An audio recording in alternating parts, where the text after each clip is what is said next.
Vas-y, donc je vais parler un petit peu du combat Gojo contre Sukuna. Je vais un petit peu mettre les choses au clair. Parce que on me dit critique à Kutami pour rien du tout. Et pour vous montrer mon point de vue aussi, voilà, je vais vous montrer un petit peu mon point de vue par rapport à ce combat.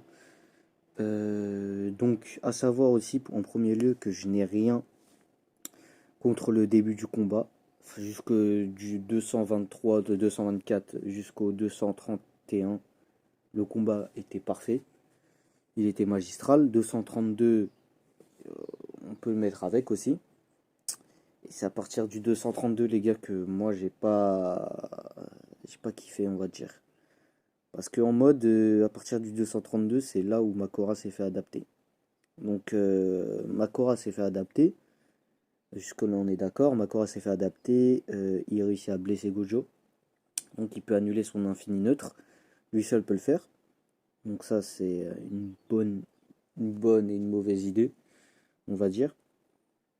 Donc, dans le combat, on nous dit que lorsque Sukuna aura trouvé une alternative pour transpercer l'infini neutre, il aura définitivement gagné le combat. Il l'a trouvé. Malheureusement, c'était pas une alternative complète. Donc, en vrai, je peux comprendre qu'il n'ait pas pu battre Gojo. Enfin, n'ait pas pu percer l'infini neutre de Gojo. Malgré qu'il a utilisé intelligemment les 10 ombres, etc. Mais mon gros problème, c'est avec Gojo. Gojo, Makora s'est adapté. Le 2v1 commence. Sukuna est plus en position défensive. Gojo arrive à gérer facilement Makora. Je précise bien facilement. Même s'il n'arrive pas, bien qu'il n'arrive pas à le blesser. On voit Gojo qui toujours sourire, etc. Pas de stress, hein.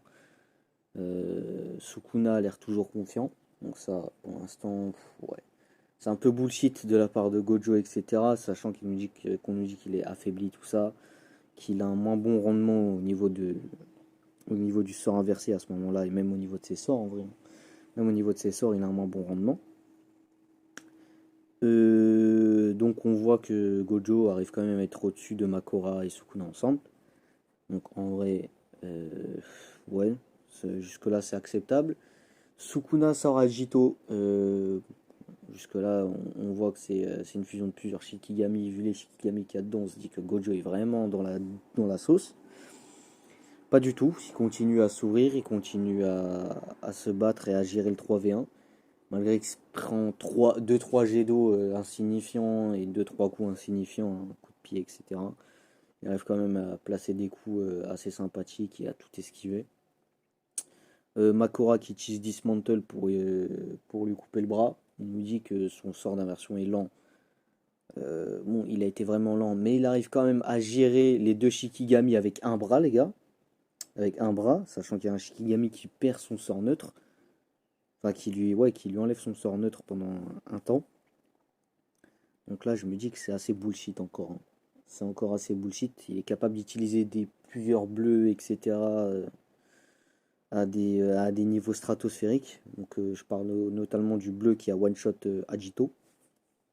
Sachant que Agito a normalement les capacités d'annuler, enfin de supprimer l'énergie occulte. Les capacités de Makora, le cerf tranquille. Malheureusement, on n'a pas vu ça à l'action, hein. Tout simplement, je pense que c'est un choix de l'auteur pour continuer le combat dans de bonnes conditions, etc. Pour donner l'avantage à Gojo, justement. Sachant que Gojo n'a pas perdu l'avantage depuis le 230. Depuis le 230, Gojo a toujours conservé du 230 jusqu'au 235. Gojo a toujours conservé son avantage. Donc on nous dit dans 41 secondes, le violet sera lancé sur Shinjuku. Donc ça laissera une marque sur Shinjuku. Le violet est lancé, ça détruit littéralement la roue, donc je suppose que ça détruit Makora aussi, donc ça, on n'a pas la confirmation, mais je pense qu'il y a de fortes chances que ça détruit Makora, et ça bat Sukuna. Voilà, littéralement ça bat Sukuna. Donc technique ultime, ça bat Sukuna. Donc fin très très simple, là on a l'impression d'être dans un shonen classique, sachant que dans tous les combats on n'a pas eu ce genre de choses, quoi. Donc on a toujours eu des combats qui cassaient les codes du shonen. Donc comme ce combat-là jusqu'au 231 ou 232, Et voilà quoi. Je trouve que le fait que Gojo garde toujours son avantage, humilie littéralement Sukuna pendant 3 4 chapitres, Sukuna qui fait des plans foireux, enfin des plans qui marchent en fait, des plans qui marchent, mais deux, trois cases après, ça s'avère être inutile. Gojo qui n'est pas si affaibli que ça, puisqu'il arrive à détruire une bonne partie de Shinjuku. Donc sachant que son violet à 200%, même s'il a été lancé de loin, il n'a pas été aussi impressionnant que le dernier violet qu'il a lancé. Donc voilà, je me dis que c'est assez bullshit. C'est assez bullshit et voilà. Donc j'espère que vous comprendrez mon point de vue, sachant que moi j'étais un fervent défenseur de Sukuna. Et pour moi, Sukuna devait gagner le combat, hein, même si je pense que c'est pas terminé et qu'il pourrait le gagner, mais bon, d'une manière qui serait assez déplaisante pour le personnage. C'est pas comme ça que le personnage a été écrit de base. Donc c'était un personnage qui était censé incarner la puissance, la peur, etc.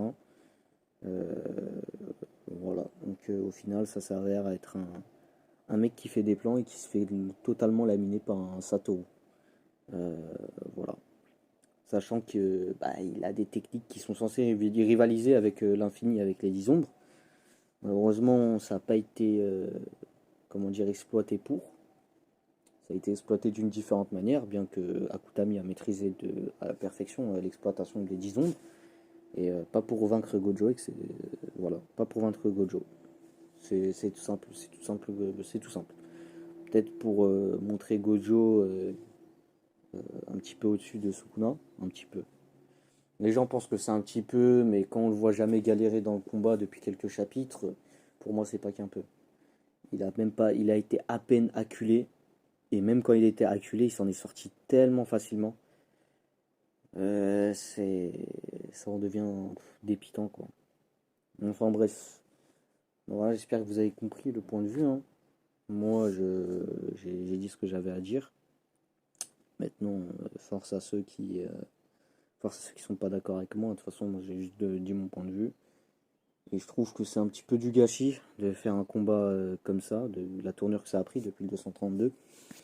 Ça aurait pu être un peu plus palpitant. Euh, En fait, on a eu du suspense, mais à chaque fois, on a été, nous, qui étions pour Sukuna, pour le scénario, bah, on a été déçus, quoi. On a été déçus, ça nous montre un Sukuna bien en deçà de Gojo. Et c'est pas ce que la communauté voulait voir. Bah après, les fans de Gojo, je peux comprendre qu'ils soient contents, etc. Mais au bout d'un moment, faut dire ce qui est, c'est pas ce qu'on voulait voir. C'est pas ce que. Il y en a peut-être qui voulaient voir ça, un Gojo qui domine, qui l'a mis totalement Sukuna, qui peut rien faire.